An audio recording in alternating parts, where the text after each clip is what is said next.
Hey, Flight Commentary Breakdowns here. Clinton Harris, black belt. A lot of times in past videos, we've seen where someone's choking someone and then they're crossing their feet. And Rob has said it many times. Rob's behind the camera. Rob's saying, don't cross your feet. And I've said it many times. We just wanted to show you what could happen because you go on YouTube, there are a few videos, but not as extensive, as nuanced as what we're going to show. So let's say, normally a BJJ person's not going to do this, but I've seen like ninjutsu people, other types of people, when they're doing a rear naked choke, they kind of cross their feet. So he's got the seatbelt position and everything, and he crosses his feet because he thinks it gives him more control, right? Yeah. So let's say, what can you do now? So look at the top leg. His left side's on top. I'm going to press down, and right away there's pressure there already. But let's say it's not enough, right? Mm-hmm. I'm going to take my opposite leg, preferably, and I'm gonna step over. Clamping my opposite, so if his left leg's on top, I'm crossing my right leg on top of his left. And I'm gonna start to drive down, and my hips are gonna go in. And let's say it's not enough, well then I can just cross my ankles, sit back, and drive in. Now, chances are he's gonna tab, he's gonna let go. But let's say he doesn't, I just keep going with it, or I can take my elbows, which is again another way, drive the elbows on the inside of the shin. Ooh, tap. That's like is there a pressure point there or something? You got a nerve bundles all on the inside of the shin. Like that's why like you talk to people that like Muay Thai dudes or kickboxers, they'll like slap the shit out of their shin to deaden the nerve endings. I see. So you drive in right in there. Ooh, tap. And the calf is super sensitive anyway. Yeah, I didn't realize how sensitive that was. I hope this shows some reasons why you shouldn't cross your feet. I mean, I guess Clinton, with anything, like if you accidentally cross it for a second, it's okay, right? Yeah. Just don't hold it like that. Yeah. Well, I mean, here's the thing too. Like he could be going for the choke too. Going for the choke. As long as I keep like pressure down, I could turn into it. So I'm controlling the choking arm, right? Choking arm right here, or whatever. And he goes for the cross. He goes across his ankles. Then I can still get it with one hand. So I'm gonna push down. I'm gonna scoop my leg.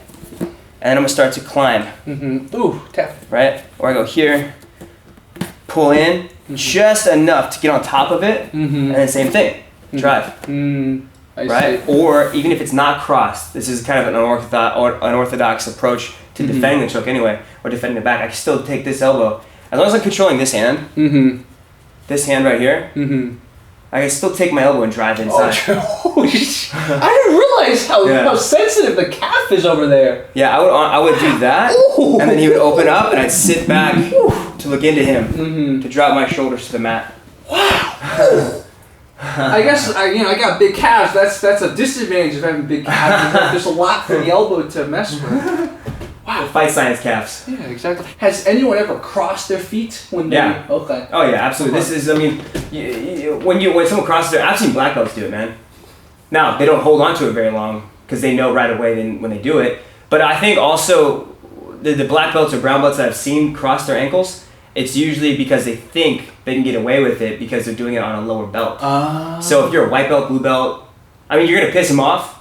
But if you're a white belt, blue belt, purple belt, and you see this and you go for this, because if you, let's say a black belt has your back and they do that, they probably think they get away with it. So right when you do it, you're gonna piss them off a little bit, but they're gonna open up. They're gonna have to do something. You're gonna push them to do something. And just another layer to that is if you can get an emotional response, there's always gonna be an opening for something. If you get your opponent to respond emotionally versus strategically, then a whole nother level on this I'm talking about. But there's something there that you can do, like whether it's getting out, it's getting them off your back, or whether it's passing or whatever it is. If you can get emotional response, you can get a hole. There's a hole there somewhere. So my question then is this. So let's say I have my hooks in, I don't cross my legs. Would you still be able to crank the foot the way you showed me? Or do my foot have to be kind of crossed? I mean, you can still go for it. It depends on the flexibility of your opponent. So it depends on your flexibility of your ankle and my hip flexibility. So like right here, your hips, your heels aren't crossed, right? Your ankles aren't crossed. I'm gonna push your foot down. I'm still gonna grab I'm taking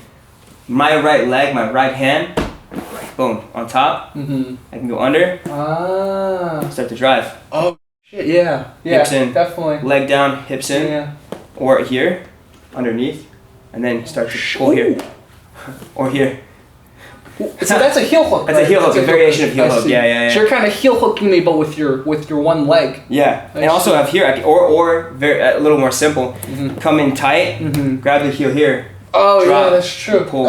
Yeah. Or secure the elbow first and then pull. Or here. We're all just totally fucking the community because we're teaching white belt heel hooks right now. Hey, it's the 10th planet. 10th planet teaches heel hooks, man. Terrible. 10th planet heel hooks. Let's say, I have this, even with his, little knowledge of what I just showed, being able to do that with the heels and cross into the shins. I mean, I'm going to go for the seatbelt. I'm going to pull here under his chin to try and keep him tight to me. And let's say he starts to lean forward and crunch in and start to attack the legs. That's fine. So I'll scoop one arm and I'll go, preferably I'd love to get a body triangle. So body triangle is this, here, cross, right, cross. But if someone's bigger, it's hard to do this. So there's one, or it's here, we get underneath. Oh, interesting.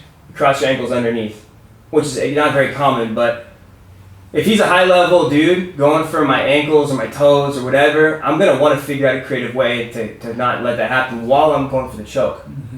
Now, remember the choke, like right when I start to get it sunk in, like if you have a good choke, if you're getting it, he's not going to fight. He's going to worry about this. Exactly. So he's going to worry about this. Right, so let's say I'm here, I have the hooks in, and I'm not, he's more focused on trying to do this crazy shit down here. Right, he's going there, right there. Yeah, I don't have much leverage. I just realized. But you have to sit up, you have to sit into it, you have to crunch in. Yeah, the more that you can fold into it, away from me, the better. But if I'm here, and I can also, go here. Oh, fuck the chin. So to defend, we're talking self-defense, right? So to defend any sort of thing, like let's say, I'm a smaller female, he's a bigger dude, I'm going for this choke, he's trying to freak out, he's trying to figure out what to do with my legs. I could just do this, I can go right across his chin, lift up, and then open that up, and then come in onto it for the choke. Head to head, and then start to squeeze. You can do it with one hand, you do two hands, you do, clamp, traditional.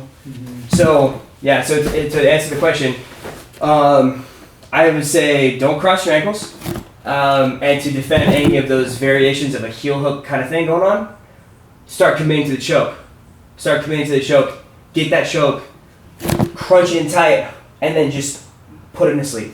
What I've been learning from you is that a lot of those variations of like heel hooking the person choking you, you have a very small opening in the beginning before he or she has it kind of sunk in. The moment you better start fighting that immediately. Yeah, that takes precedence. The choke, because you could tear something, right? You could self-defense, right? You could tear an ACL, MCL, LCL, whatever. If you're still conscious, you can still fight. So the first thing is the choke is the most important part. So collapsing on that top arm and starting to turn into it. So let's go back to this real quick. Yeah, I want to touch on this. It's a good thing. So let's say his right arm's on top, right? This is the dangerous arm. This hand is the control arm. This one's the choke, right? So I'm looking to do this, and I'm looking to sit into this side to turn my shoulders. So I'm dropping in. I'm starting to look at him, right? I'm dropping in, and if we're talking self-defense, I might toss an elbow, probably. I'm gonna use my hips, boom, turn it. So he has the hook still. I'm gonna drive my legs back as I hit forward. This leg, bottom leg goes in, plant, start to turn in. Boom. I start to rotate in, and then I want to sit up, which would be a little bit harder to do in this case because we have very little mat space. But I plant this foot. Boom. Now he's got me. Exactly. Triangle legs. That's a little detail right there. Awesome. Wow. Guys, this was awesome. If you guys want to train with Clinton Harris, he wants to give some private lessons. He's in the LA area. Clinton, how do we find you? So the real Clinton Harris on Instagram is the most simple way to find me.